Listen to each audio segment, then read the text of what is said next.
To have someone in your life as a best friend is one of the best things that can ever happen to you.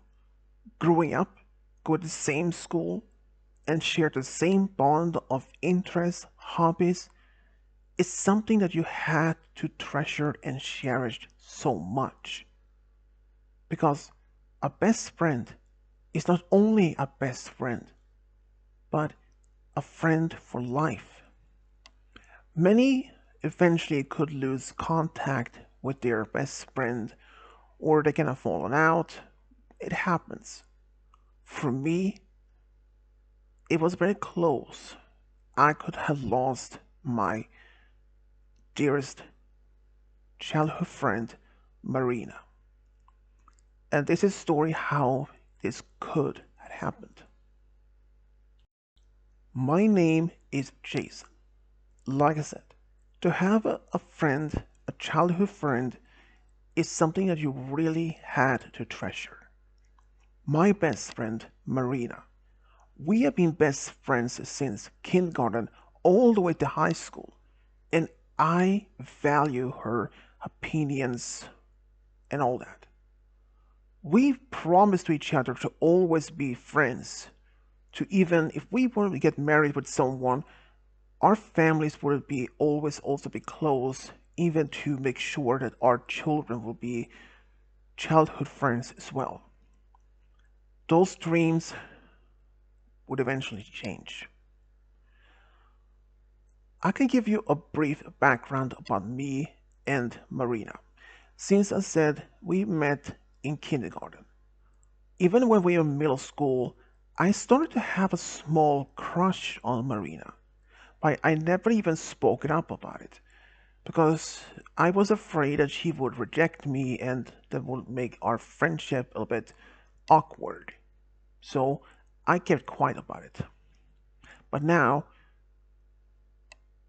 it could eventually happen to lose that. Marina, she was the only child in her family, but her family dynamics are different. I was also the only child in my family, but her family was very strict.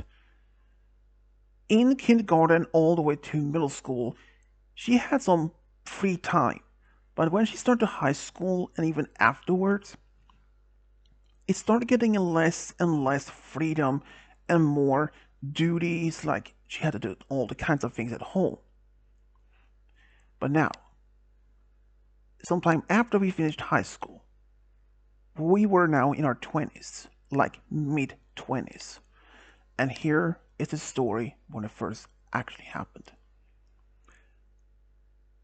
I saw less and less of my friend Marina due to my work, and I also later learned from a mutual friend to the reason why I even saw less of her these days. It was because that she had been forced into this arranged marriage with a guy who was about a year older. It turns out he was the son of one of Marina's dad's friends, and his name was Max.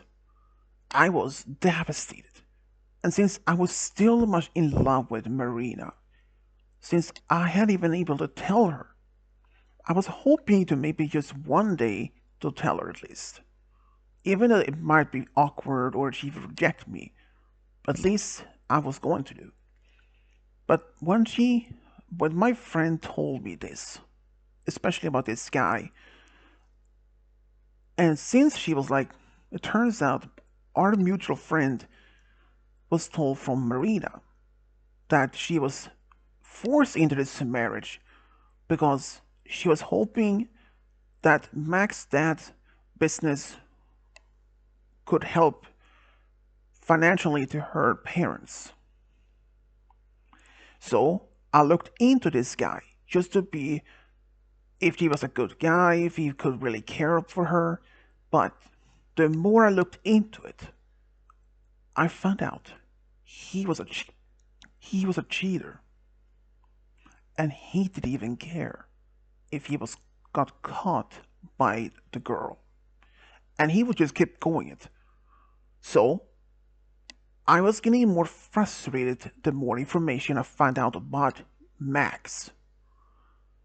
Then, one evening, when I was at the bar, who was there without I even noticed it? It was Max. So I chose to sit in a booth behind him when his friends were sitting. He was told to his friends, but almost like a joke, that he was going to get married to this average girl and that he was still cheating her and that if she didn't obey him, he would injure her so bad. When I heard that statement, I felt in such rage. I wanted to simply slap him or kick his balls in, but I refrained to do so. Instead, I planned something else. Since Marina wasn't allowed to work, she had to stay at home all day to make the chores of like cleaning, laundry, to be the perfect housewife. So it was unlikely I would be able to talk to her. So I came up with this idea. I left my apartment in the middle of the night. I went to her house. She was still living with her parents at the same house since she was in high school. I sneaked in the backyard. When I went to her bedroom window, I noticed that she was still awake. I slowly tapped on her window 3 times.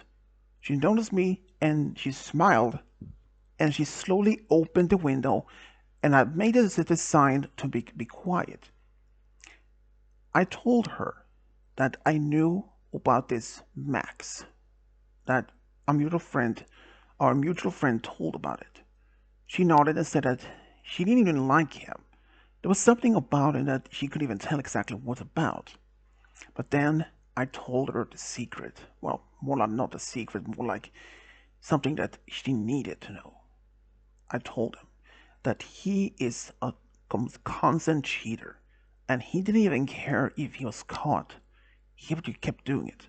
And he bragged to his friends at the local bar I was there by random chance, since he didn't even know about me. So he probably even knew that I was her friend or not. So I said, he will make sure that she is a total obedience. And if she doesn't even do anything that he says or talk against him, he will injure her so badly. That freaked her out.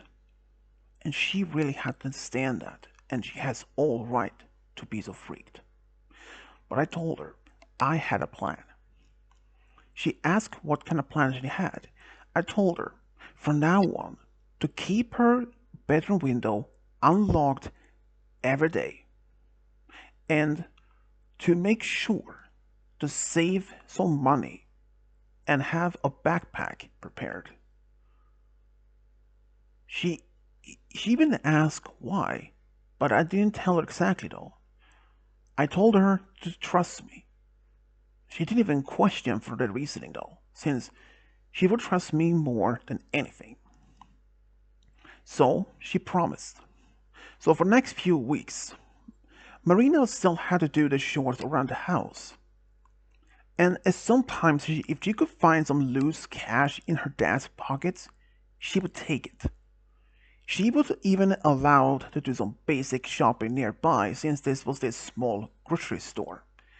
And she had enough change left. And when she came home, she said that she had used all the money, which her parents didn't even speak much about. So she was able to save up enough more money, around 300 total.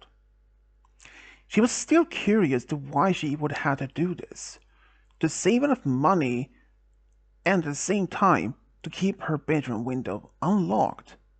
But then it will happen. I went still back to her home now and then to talk to her in the middle of the night. I told her if she would have to do this, she still had a chance to back out, but she said no, she wanted to do this. She told me how much she had saved. I still told her, that's good. And she then told me something that she was scared. I told her, it's fine to be scared, but trust me. Do you trust me enough for this? She promised. She nodded. Then I told her next Friday she had to leave the house with her backpack with some clothes and all the money that she has, keep it hidden, and she was going to the intersection next street over and wait for a red car to pick her up. She was scared, but she promised to do what I told her. She packed her backpack, put her cash in it, and hid it in a closet. That week, it was a nerve-wracking. She overheard her parents talking. They were planning to marry her off to Max in 2 weeks. That freaked her off even more. But then, when Friday finally came and her parents was in deep sleep, she opened the window, took a backpack, closed the window, and sneaked out around the corner, all to the street. She didn't run. She walked quietly. When she was far enough from the house, she ran as fast as she could to the next intersection. There were a red car already there, but she stopped. She wasn't sure if this was the car that she was expecting, because I didn't tell her exactly what model or anything. But then, she saw something. She saw a head peeking out, and she immediately recognized it. It was Carl, my cousin. He is around the same age as us. He nodded for her, and she ran up to the car, got in, gave him a hug, and he drove away normally, not to make any sort of attention to him. She was worried, and soon she saw that they were leaving town behind them. She was worried, of course. Carl told her that I had arranged everything. Carl, who is my cousin, he was living in Alaska, far from us, like hundreds of miles away. I had arranged so that I could save her from her parents. Meaning, I had arranged by contacting Carl if he could have her staying there. And he had no problem, because he likes her. She is very friendly and very much like myself. So the journey there was very long. After she arrived to Carl's home, she called me from his phone, and I said, I'm happy that she is safe. Luckily for her, at least, though, for her, she didn't have any social media, so her family had no idea where she went. And for the next few days, as much as I was expected, her parents looked around in town. But since she is in her 20s, she was legal to leave when she wanted. She asked all the people who knew about her. But since they kept her at home, she barely had few friends left. They even went to me and asked if I had seen her. I just told her I hadn't seen her. And after that, I was planning phase 2 in this, and that was leaving town. You see, I was offered a new position in the same business that I was working for, and that location would happen to be in Alaska. This was actually the main reason. Just before this, around the time when I was told from my friend that Marina was in this arranged marriage, I was offered the position of a place in Alaska. And since I had my cousin Carl living there, I reached out to him, asked if it was possible that he could have her staying there for a while, until I moved up there. He agreed. So that was the reason to why I have her to save enough money just in case if that would have happened. If he couldn't get there. So yeah. He literally drove all the way from Alaska to her hometown. And when I went there, me and Marina were reunited, and we started dating a shortly afterwards, and about a year later, we had a small wedding. But we never mentioned that to on that social media. The only ones who knew about it was, of course, Carl, my parents, and a few mutual friends, but they all promised to keep it a secret. And about a year later, we welcomed our first daughter.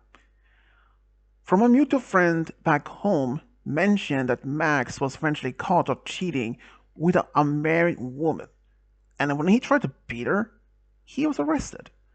Marina's parents tried to search for her a while, but eventually they gave up and to find her. They announced they had lost her. Marina had no intention to go back to see them. It was beyond the repair of that relationship. She was grateful that I saved her. And everyone, thank you for listening.